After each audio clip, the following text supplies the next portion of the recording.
Keluarga almarhum Kasat Reskrim Polres Solok Selatan masih menunggu kedatangan jenazah.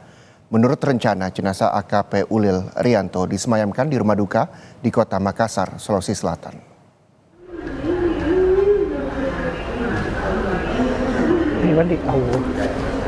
Air mata keluarga seakan tak henti menanti kedatangan jenazah Kasat Reskrim Polres Solok. Mereka tak percaya sosok yang dikenal ramah dan baik hanya pulang tinggal nama. Kejadian macam itu di mana anak ini kan melaksanakan tugas dengan baik. Tapi ada oknum yang mungkin terlibat dalam tambang galian C sana itu mungkin tidak puas penanganan ini, dan ya itulah emosilah dia. Tak hanya di mata keluarga, sosok almarhum juga dikenal baik di tengah rekan kerja.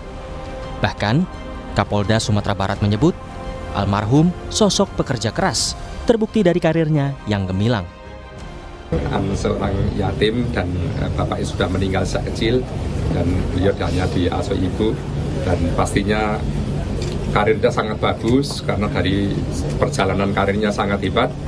Almarhum ini anak yang baik, anak yang juga respect, loyalnya tinggi, sehingga begitu saya perintahkan untuk tumpas habis tambang ilegal, terutama yang marak, yaitu galian C yang tanpa izin atau apapun yang tanpa izin, dia sudah mempunyai prestasi tinggi di bulan terakhir ini. Laporan hasilnya juga sudah ada pada kami. Apresiasi kepada yang bersangkutan juga sudah kami lakukan. Ya, seperti itu kira-kira.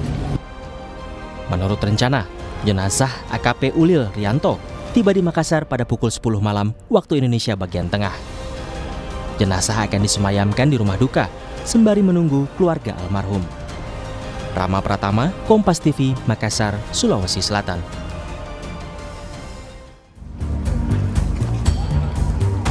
Tak butuh waktu lama untuk mengungkap kasus penembakan perwira polisi di Polres Solok Selatan, Sumatera Barat.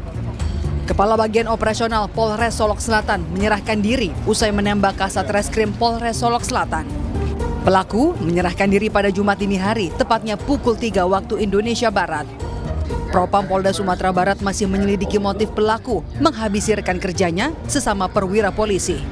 Termasuk dugaan pelaku sebagai backing tambang yang diusut korban. Jenderal, apakah pelaku itu membacking tambang ilegal atau bagaimana, Jenderal? Kalau kami terlalu prematur menyampaikan itu karena hubungan kedua perwira ini juga masih kami dalami seperti apa selama ini.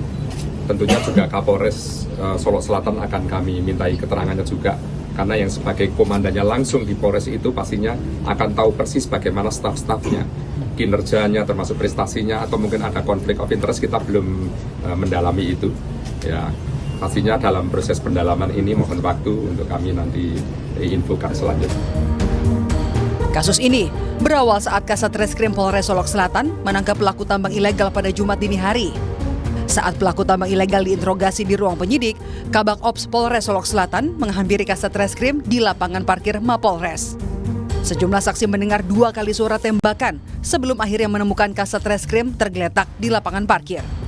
Korban sempat dilarikan ke Rumah Sakit Bayangkara Kota Padang, namun nyawanya tak tertolong. Sementara, Kabak Ops yang diduga sebagai pelaku penembakan melarikan diri dengan menggunakan mobil dinas. Kompolnas mengapresiasi sikap Polda Sumatera Barat yang terbuka dalam kasus ini. Namun, Kompolnas meminta Polda Sumatera Barat tidak hanya mengusut soal penembakannya saja, tapi juga soal dugaan perintangan penyidikan jika benar berhubungan dengan kasus tambang di Sumatera Barat. Terjadi demikian, ini yang kita sebut sebagai obstruction of justice. Ini problemnya serius dalam konteks penegakan hukum gitu, apalagi sampai menggunakan senjata api dan menghilangkan nyawa. Nah, kami berharap Polda Sumbar bisa melakukan penegakan hukum, tidak berhenti di penembakannya, tapi latar belakangnya dan siapapun yang terlibat di situ harus ada penegakan hukum yang serius gitu. Hingga kini, polisi masih belum mengungkap motif penembakan perwira polisi oleh sesama perwira polisi.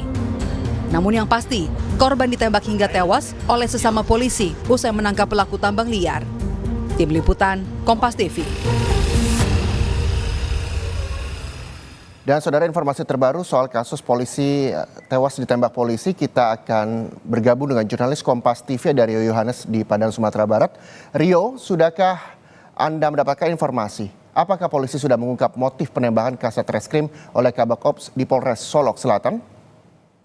Ya, Reza dan juga saudara, terkait motif penembakan dari pelaku, yaitu Kabak Ops Polres Solok Selatan, ini memang sejauh ini masih dalam proses penyelidikan. Pelaku sudah diamankan dan sedang dilakukan pemeriksaan intensif di bagian di Propam Polda Sumbar. Kapolda Sumbar dalam hal ini memang juga menyatakan bahwasannya latar belakangnya adalah penertiban tambang galian C ilegal di kawasan wilayah hukum Polres Solok Selatan. Namun Kapolda Sumbar belum mau memberikan keterangan yang prematur apakah pelaku ini memang membacking salah satu tambang yang ditertibkan oleh Kasat Reskrim almarhum korban Kasat Reskrim bersama personilnya. Dalam sejauh ini untuk pemeriksaan itu sudah dilakukan pemeriksaan terhadap 5 orang termasuk juga tersangka dan juga Kapolres Solok Selatan. Dan dalam hal ini memang Kapolda meminta waktu untuk melakukan penyelidikan lebih intensif. Dan untuk tersangka sendiri Kapolda memastikan untuk proses PTDH-nya itu prosesnya tidak akan lama, hanya butuh waktu 1 minggu. 7 hari Kapolda Sumbar menjanjikan bahwasanya dalam 7 hari ini tersangka sudah di PTDH. Demikian, Reza.